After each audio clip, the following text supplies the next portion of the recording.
Magandang araw po sa ating lahat. Karamihan sa mga Kristiyano ay taon-taong nagdiriwang sa kanyang kapanganakan, gayon din sa kanyang kamatayan, bilang tanda ng ating pakikiisa sa Kanya. Karamihan din sa atin kapag namatayan ng mga mahal sa buhay ay nalulungkot. Umiiyak, yung iba ay parang nawala ng pag-asa dahil nawala ng katuwang sa buhay. May mga katanungan tayo kung sino ang Hesus na ito. Para kanino ang kanyang pagsakripisyo? Bakit siya napako sa krus? At dapat ba nga ba na tayo ay malungkot?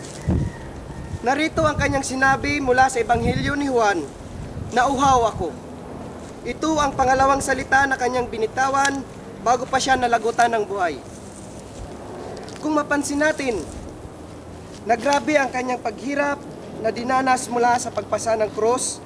Naramdaman din niya na ininsulto siya dahil hinubaran siya ng panlabas at panloob na kasuotan. Bukod pa dyan, pinahagupit, sinampal ng mga kawal. Grabe ang panginsultong ginawa ng mga Hudyo sa kanya at pagpahirap sa kanya. Subalit tiniis niya ang lahat ng ito. Bilang Hesus na anak ng tao, posible niyang sabihin, "Nauhaw ako."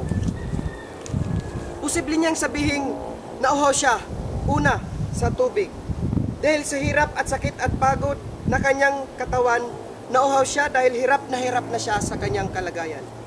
Ito ang karaniwan nating sinasabi kapag tayo ay napagod, kaya kailangan natin ng tubig sa ating katawan upang tayo ay mabuhayan.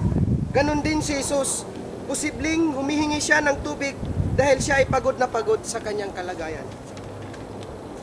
Ang pangalawa, pwede rin nating sabihin nauhaw siya sa maasim na alak. Dahil ang maasim na alak na ito ay kapag ating ininom ay posibleng maging manhid tayo. Dahil siya ay hirap na hirap sa kanyang kalagayan, posibleng gusto niyang mabawasan ang hapdi at sakit na kanyang naramdaman. Kaya iinom siya ng maasim na alak na nasa mangkok. Pangatlo, posible din nating sabihin ay nauhaw siya sa pag-ibig. Pwede rin nating sabihin na siya ay nauhaw sa pag-ibig ng tao, lalo na sa kapwa niya Hudyo.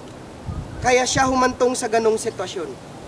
Nauhaw siya dahil hindi siya pinapaniwalaan ng mga taong parang wala lang sa kanila ang kanyang pagtiis at pagsakripisyo. Ang pang-apat, pwede rin nating sabihin nauhaw siya sa Ama. Pwede rin nating sabihin na si Jesus ay nauhaw sa Ama dahil hinayaan siya na magdusa doon at nauhaw siya sa kalinga ng Ama sa mga oras na iyon. Mga kapatid, magpasalamat tayo dahil ang Hesus na ito ay hindi niya ginawa ang lahat na ito para sa kanyang sarili lamang, kundi para sa ating mga kasalanan. Lahat ng kasalanan, kasamaan, ay kanya nang hinugasan sa pamamagitan ng kanyang pagtiis at pagsakripisyo sa krus. Subalit, wag po nating kalimutan na wala ng ibang bababa na katulad ni Hesus upang maghugas ulit sa ating mga kasalanan, kundi tayo na mismo ang kailangan magtiis sa ating sarili. Kundi tayo na mismo ang gagawa para sa ating sarili at babahagi ng pag-asang ito sa ibang tao. Amen.